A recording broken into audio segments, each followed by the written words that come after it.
foi? Fala aí, Juninho, tranquilo? E aí, tranquilo, cara? Chegamos aí na Porra. pedra de Itaipava. Tem um pouquinho, tá começando a esfriar, já começou a fechar, né? E daqui a pouquinho a gente deve ter um pouco de chuva por aí.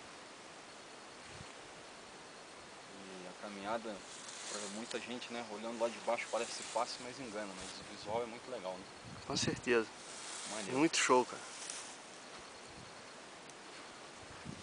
Então tá virando aí para todo lado, toda a montanha que você olha, tem Porra. nuvem encostando. Nuvem pra tudo quanto é canto. Enquanto aqui tá tranquilo, daqui a pouco fecha também. Nubladão mesmo.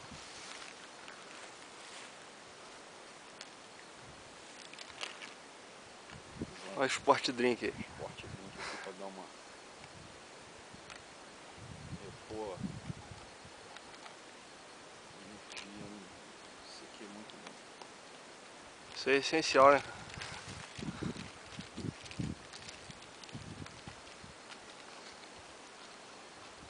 Parece que tá vindo chuva aí mesmo, hein, cara? Ali a Maria Comprida já tá bem fechada. Já senti uns pingos aqui, mas é da passagem da nuvem. Daqui a pouco deve vir chuvinha. Tá tranquilo, sob controle. Dá pra ficar aqui mais um pouco. Vai aí? Daqui a pouco eu pego aí. Vou preparar o meu já já.